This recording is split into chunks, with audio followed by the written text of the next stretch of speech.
Hey, I'm Mike O'Dowd with USCCA, and today I'm going to teach you how to sight in your rifle. We're going to walk you through the how-to of sight-ins. We're going to answer why you sight in and what the purpose you have to sight in for.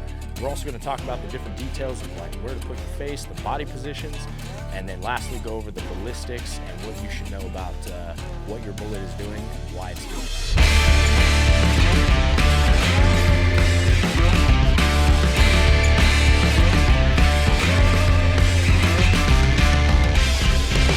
First thing I want to address is the purpose of your sight-in, right? A lot of people just blindly sight in because somebody tells them, oh, you should sight your rifle in at 25, at 50, at 100. But nobody really explains the why. Like, what is the purpose of why you would sight in? Well, if it's for home defense, is it close range? Are you planning on only shooting a threat that's, maybe 5-10 yards away?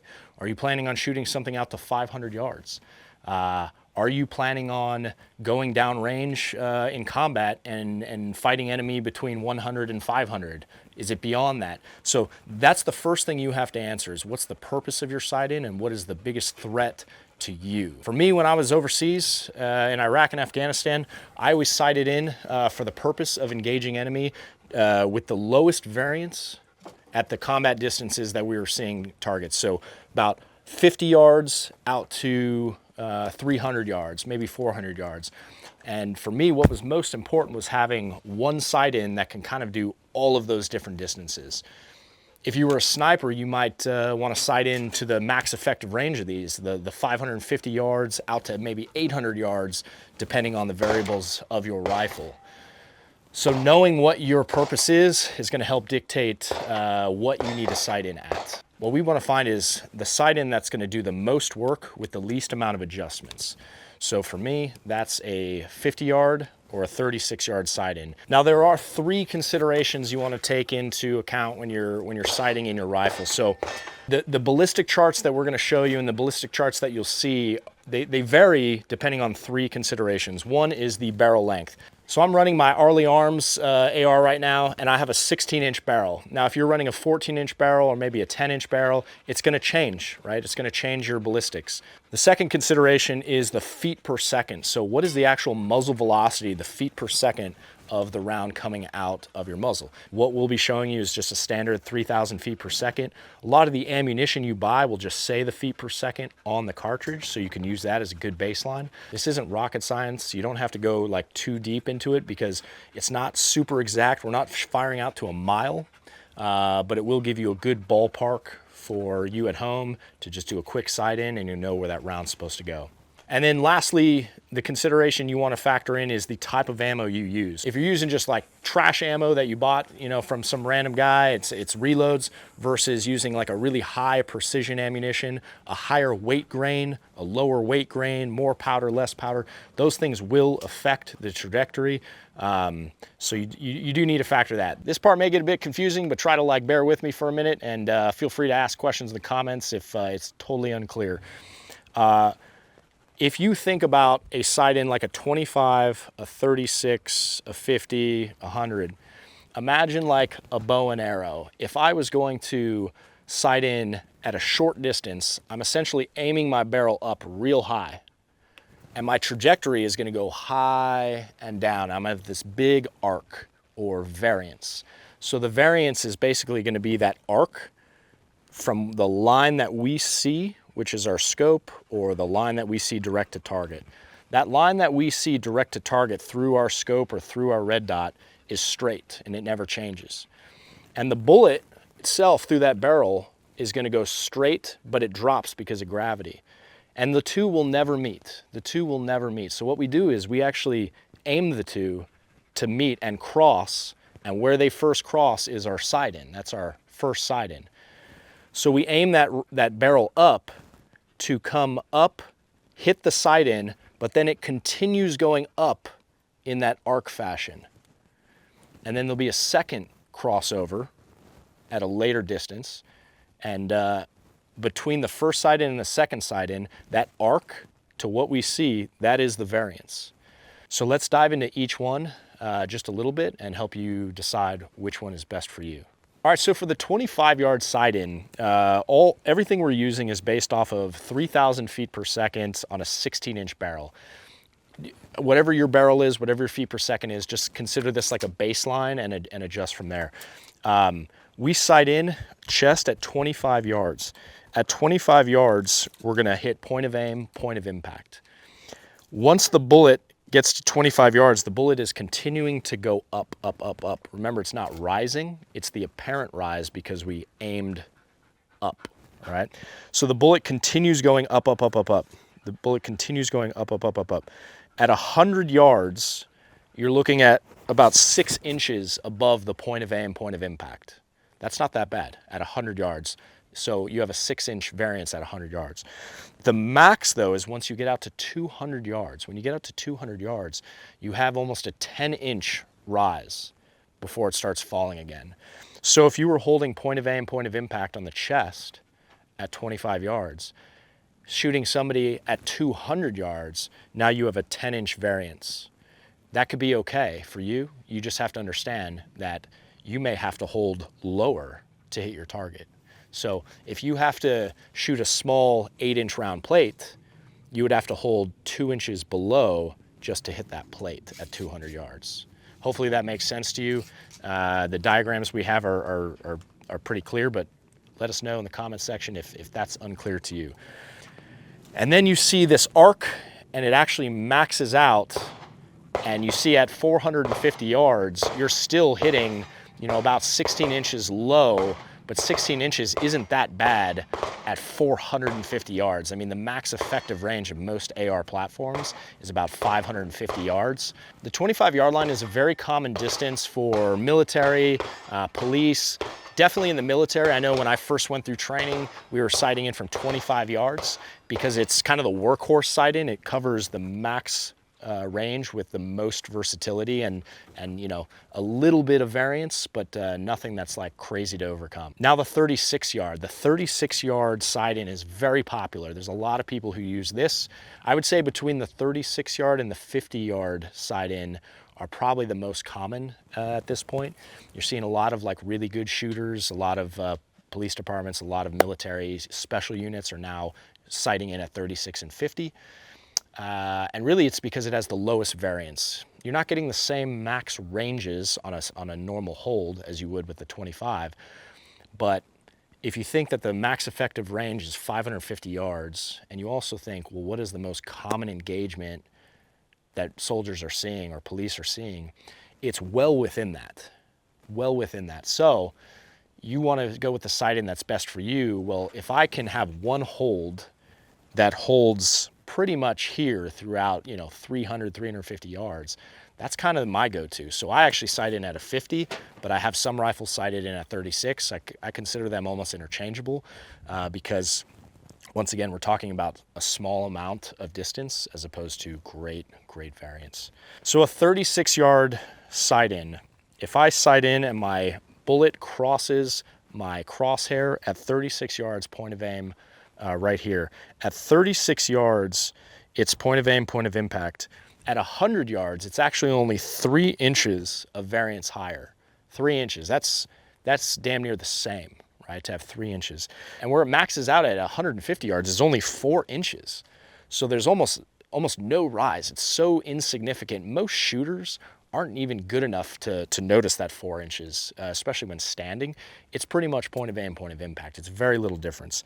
Now, where you see kind of the downside to it is that as you get out to greater distances. So as you watch the bullet path at 200 yards, it's still 3.5 inches north, which is almost nothing. It's very good. At 250 yards, it's at 2 inches. And then you get past the 300-yard mark, and now we're 3 inches low, which is not very much at all. And then at 350 yards, you're at 9 inches.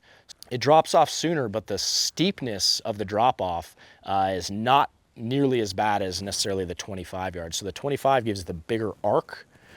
The 36 give it a lower arc, but it's more gradual, so you don't have to have these big hold changes within the the 300-yard range. Now the 50-yard sight-in, it's a sight-in that I hold for most of my rifles. Like I said, some I do 36, but most of them I do 50. 50 because it actually, out to 200 yards, it has the lowest variance of all. We're looking at 1 to 2 inches. So at 50, point of aim, point of impact. Then you go to 100, you're only an inch above, and then 150, you're like 1.5, 2 inches max above your sight-in. So that is very, very minimal. And then you go beyond at 200, you're still an inch north. And then 250, so it drops off a bit sooner, you're at 3 inches to the south, 3 inches low.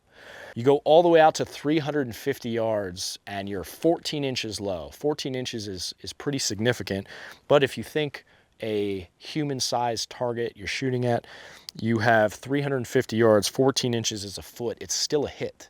It's still a significant hit to the body.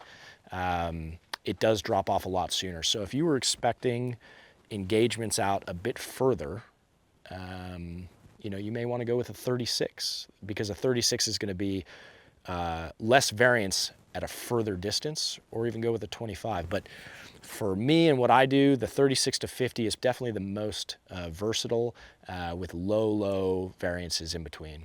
Now, the 100-yard zero is something we have on here kind of just to show you if you have a rifle and you want to sight it in to be more like a designated marksman, like a sniper type rifle. So I put my scope on that rifle and I want to zero in at 100. Well, this is going to show you what the ballistics will do if you don't do any clicks. So if you put on like an LPVO, or if you put on a red dot or iron sights, you sighted to 100. To 100, you would have just a clean, clear shot. It's nothing. It's straight path to 100. And then out to 150, it's no change. It's like a half an inch of change to get out to that 150 mark. But then you're going to see this steep drop off because you are just shooting a straight line, and then gravity is taking over and it drops pretty quickly. But remember, the purpose of the 100-yard sight-in, or the purpose of that optic sight-in, is because you are planning on using your click adjustments to go up and down based on the distances. So you wouldn't necessarily want to do this for a battle rifle or a red dot sight-in, but this is something you could use if you wanted to do an optic. All right, so when we want to sight in, we always want to sight in from the most stable body position. Now, for some of you that may mean in a chair, seated on a bench. I like to sight in prone, the most stable, flat platform I can have, rested on a sandbag. I've done sight-ins, you know, kind of ad hoc, sitting prone with my elbows. I can do it pretty well. But for you at home, it's got to be just whatever the most stable platform is for you. If you want to use a bipod, great. I think sandbags are actually even better than bipods. But you want to make sure that your group is tight. So if you're sighting in at 25, 36, 50, you have a group that's no bigger than a quarter. If it is bigger than a quarter, the group, I mean, you're really playing with a lot of different variables and you're not certain of where the sight is versus where your shooting is. So if you are kind of a sloppy shooter in general, your sight-in is going to be pretty sloppy. So let me show you a few different ways to get as stable and as flat as possible to give you the best chance for a good sight-in. So I want to get into my body position first, which is laying down as flat as possible with my feet flat on both sides, laying flat in position. Then I want to bring my rifle up to my shoulder and my face. So something a lot of people miss is their face changes positions when they lay down versus when they stand up. The face should be in the same position. So what I want to do is I want to match where my cheek weld is, and I want to match where my nose is in relation to the charging handle. So if I shoot stand up and my nose is 4 fingers away from the charging handle, well, I want to match that. I want to be back here, but I'm here, nose touching the charging handle when I shoot, so it's going to be the same when I lay prone. The buttstock is going to be high in my shoulder. A lot of people shoot it tucked in and you see their heads come down. It makes for a really uncomfortable and pretty crappy sight-in. So I bring it up to my shoulder first, up to my shoulder and my cheek first, and then I lay it down. Really important, you don't have the magazine resting on the ground. A lot of people will shoot where the magazine is kind of like a monopod. We don't want to do that. We want to have it free floating, and we want to have our weight on the handguard of the rifle. So I get into my position. I have my left hand underneath the buttstock right here and my shoulder, and I have it under there so that I can make micro adjustments as needed. I lay down, I get my face position, and then I put the dot right where I want it. Now, once I put the dot exactly where I want it, I take a deep breath, and I exhale, and then I close my eyes, and then I take a deep breath, and then I exhale, and I open my eyes. If the dot is still on where I, took a deep breath and exhaled with my eyes closed, I open. If it's still on it, then that means my natural point of aim is centered. If I take a deep breath and it moves, it's because my natural point of aim is not there. So I want to make sure my natural point of aim falls on that spot every single time. Then I'm ready to fire. And when it comes time to firing, I go on fire, finger on, I take my breath, and as I exhale, I have a 3 to 4 second window when my air is completely out of my chest and my chest is flattest on the ground. I have a 3 to 4 second window where I can squeeze off around, bang, hold the trigger back, don't pop it, don't slap it, just pull, boom, it goes off, and then I release slowly. I repeat that 3 to 4 times. I get a nice tight group, and then I'll walk down and I'll see where that group goes. All right, line is hot. Build my body position. Cheek up. Find my natural point of aim. I'm gonna use the magnifier because, well, that's why I bought it.